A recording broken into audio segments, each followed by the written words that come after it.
এনসিপির প্রোগ্রাম লোকে লোকারণ্য। এনসিপি যেখানেই যায় তাদের পদযাত্রা, তাদের কর্মসূচিতে জনতার ঢল। 4-5 মাস বয়সী একটা সংগঠনে এত বিপুল জনপ্রিয়তা, এত লোক বাংলাদেশে আনাচে কানাচে যাচ্ছে। তরুণ প্রজন্ম তাদের বার্তা পৌঁছে দিচ্ছে, সাধারণ মানুষের সাথে কানেক্ট হচ্ছে। পাহাড় থেকে সমতল, হাওর থেকে বাওর, চর থেকে শহর, সব জায়গায় তারা যাচ্ছে, মানুষের সাথে মিশে যাচ্ছে। লন্ডন, ক্যামব্রিজ থেকে ছেলেরা মেয়েরা এসে বাংলাদেশের প্রত্যন্ত অঞ্চলে মানুষের সাথে মিশে যাচ্ছে। মন্ত্রীপাড়া থেকে বের হয়ে মন্ত্রিত্ব ছেড়ে লুঙ্গি পরে আর স্যান্ডেল পরে মানুষের সাথে মিশে যাচ্ছে। অভূতপূর্ব সাড়া পাচ্ছে। বাংলাদেশের ইতিহাসে কোন দল এত দ্রুত এভাবে জনসমর্থন পেয়েছে, এটা কিংস পার্টি বিএনপি এবং কিংস পার্টি জাতীয় পার্টির ক্ষেত্রে ঘটেনি।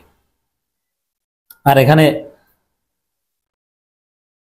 এনসিপি তো কিংস পার্টি না, সেমি কিংস পার্টি, জাস্ট দুইজন উপদেষ্টার সমর্থন আছে। এই রাষ্ট্রীয় সুযোগ সুবিধা তেমন ব্যবহার করতে পারছেন না। বাস্তবিক পক্ষে এই সময়ে রাষ্ট্রীয় প্রোটোকল বিএনপি এমনকি জামাত যেটা পান তাদের কর্মসূচির ক্ষেত্রে এনসিপি অতদূর পারে না।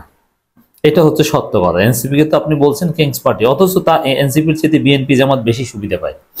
এটা সত্য কথা, জামাতও বেশি পায়। তো দর্শক, এই এনসিপি যেখানেই যায় লোকে লোকারণ্য। এখন শুরুর দিকে এটা এস্টাবলিশড ফ্যাক্ট ছিল যখন নাগরিক কমিটি গঠিত হয়েছিল, যেটা জামাতের লোকজন, শিবির এরা শেল্টার দিয়েছে। যেমন ছাত্র শক্তি, জুলাই অভ্যুত্থান, এগুলোতে সামনে ছিল কিছু ছেলে, ম্যান পাওয়ার দেওয়া থেকে শুরু করে সব করেছে জামাত আর শিবির। এখন এনসিপির এই যে জাগরণ, জনগণের যে ব্যাপক সারা এই মুহূর্তে পাচ্ছে, এর পেছনে জামাত শিবির আছে কিনা, না তারা নিজস্ব আলোতে আলোকিত হয়েছে, নিজস্ব বলে বলিয়ান হয়েছে? ঘটনাটা কি? এত লোক আসলো কিভাবে? আমি নিজে অবাক যে এনসিপি যারা করে, বিশেষ করে হ্যাঁ জাতীয়ভাবে কিছু হিট লিডার আছে, কিন্তু লোকাল পর্যায়ে অধিকাংশ জেলায় উল্লেখ করার মতো কেউ ছিল না। অল্প কিছু লোক যারা ওইভাবে সামাজিকভাবে গুরুত্বপূর্ণ না, যাদের ডাকে হাজার হাজার লোক আসবে এরকম কেউই না, কয়েকশো লোক আনার মতো সক্ষমতা রাখত। সেই এনসিপির প্রোগ্রামে এত লোক, এটা রহস্যময়, এটা স্বাভাবিক অনেকের কাছে মনে হবে না। তো এই জন্য এখনো টকশোতে দেখবেন গোলাম মোল্লা রনি থেকে শুরু করে বিএনপির লোকজন, আরো অনেকে, মাসুদ কামাল, অনেকেই বলছে যে এগুলো সব জামাত শিবির ধার করা লোক। আসলে কি তাই? Absolutely not.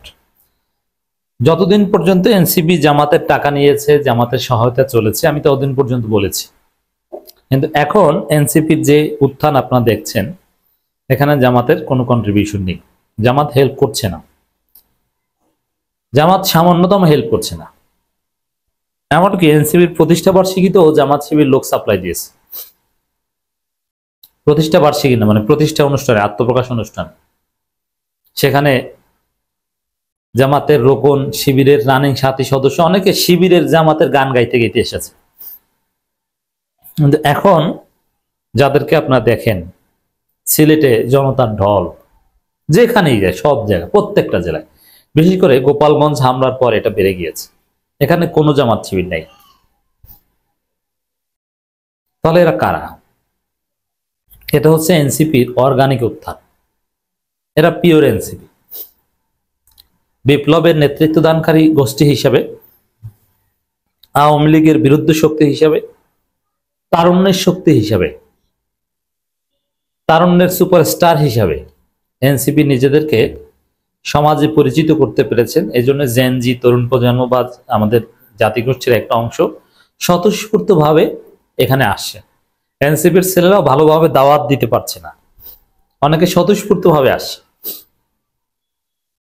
যা শুনেছে, ফেসবুকে দেখেছে যে নাহিদ ইসলামরা আসবে, হাসনাতরা আসবে, দৌড়ে এসেছে। অনেকে দেখেছে যে আসলে এই নাহিদ হাসনাতরাই তো আমাদের হাসিনা থেকে মুক্ত করেছে, অতএব এদের দলই করব। ওদেরকে তো টিভিতে কত দেখেছি, ডিবি অফিসে সেই কত ঘটনা। তোরা আসছে আমার জেলা, একটু যেয়ে দেখি, যদি একটু হ্যান্ডশেক করতে পারি। অথবা বিএনপি আওয়ামী লীগ তো সেই পুরনো বন্দোবস্তের দল, আর জামাত করা তো কঠিন, ঠিক আছে এই দলই করি। আবার আওয়ামী লীগের বিরুদ্ধে আসল দল তো ওরা ওরা জিয়াউর রহমান গোপালগঞ্জ থেকে হেলিকপ্টারে পালিয়ে এসেছিল, এরশাদ গোপালগঞ্জে ঢুকতেই পারেনি। আর এই নাহিদরা হাসনাতরা গোপালগঞ্জে যে ওদেরকে ডলা দিয়ে এসেছে। আওয়ামী লীগকে নিষিদ্ধ করেছে ওরা, ছাত্রলীগকেও নিষিদ্ধ করেছে ওরা, ওরাই তো সবকিছু, ওরাই তো বাংলাদেশ নিয়ন্ত্রণ করবে, ওরা ক্ষমতায় আসবে, এরকম একটা মেসেজ পারসেপশন অনেকের মধ্যে তৈরি হয়ে গিয়েছে, অনেকের মধ্যে কাছে চলে গিয়েছে, যার ফলে এনসিপিতে যে লোক দেখছেন এখন এটা স্বতঃস্ফূর্ত। একটা সময় জামাত শিবির হেল্প ছিল, তাদের টাকা ছিল, তারা গাড়ি দিয়েছে, এমনকি আব্দুল হান্নান মাসুদকে গাড়ি দেওয়া শোডাউন দিতে, শারজিস আলমকে গাড়ি দেওয়া শোডাউন দিতে, এটা অনেকে স্বীকার করেছে যে এটা জামাতের লোকজন, জামাতপন্থী ব্যবসায়ীরা দিয়েছে, কিন্তু এখন দেয় না, জামাত এখন দেয় না, এটাই সত্য কথা। বিশেষ করে সে মাহফুজ আলমের আচরণের পর মোটামুটি কমিয়ে দিয়েছে। তাহলে এনসিপির যে লোক দেখছেন এখন এটা স্বতঃস্ফূর্ত। বিশেষ করে গোপালগঞ্জে হামলার পর মানুষের ভালোবাসা, মানুষের আস্থা, মানুষের আবেগ এনসিপির প্রতি বেড়ে গিয়েছে, যার ফলে এনসিপি আরো বেশি সাড়া পাচ্ছে। এখানে সরকারের কোনো বিশেষ হেল্প নেই, আবার জামাত শিবিরের কোনো বিশেষ হেল্প নেই। জামাত শিবির এখন নিজস্ব রাজনীতি করছে। বিভিন্ন ভুয়া ফটোকার্ড নিউজ ছড়ানো হয়, নোটিশ ছড়ানো হয় যে অমুক স্কুলে এনসিপির লোকজন আসবে, তারা থাকবে, স্কুল অমুক তারিখ থেকে অমুক তারিখ বন্ধ, পরীক্ষা হবে অমুক দিন, এগুলো সব ভুয়া। এনসিপির জনপ্রিয়তা ঈর্ষান্বিত হয়ে বিএনপি এখন ভীত সন্ত্রস্ত।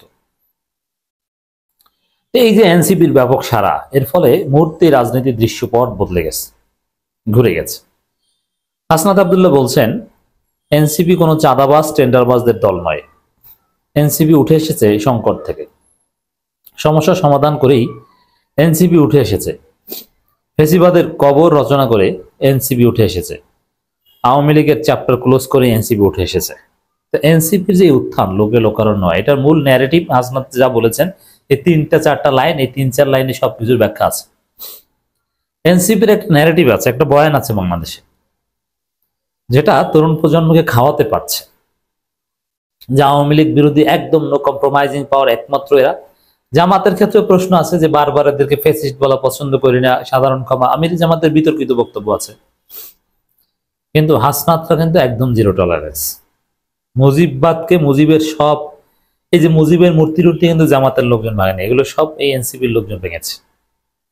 এবং জামাতের চাপে মুজিবের নাম কোথা থেকে বাদ যায়নি, বিএনপির চাপেও না, বরং বিএনপির ফজু পাগলারা তো এখনো বঙ্গবন্ধু মহান, বঙ্গবন্ধু নবীর চাইতে তাদের কাছে বড় কিছু, বিএনপির এক অংশের কাছে। অতএব শেখ মুজিবকে জয় বাংলা করা থেকে শুরু করে সবকিছুর নেপথ্যে এনসিপি। এনসিপি বয়ান আছে, ন্যারেটিভ আছে, তারা এটা কাজে লাগাতে পারছে, এবং যোগ্য ছেলেরা এনসিপি করছে, ভুল ত্রুটি থাকলেও তারা এখন অর্গানিক সাড়া পাচ্ছে। আসলেই এনসিপি অসাধারণ রাজনীতি করছে।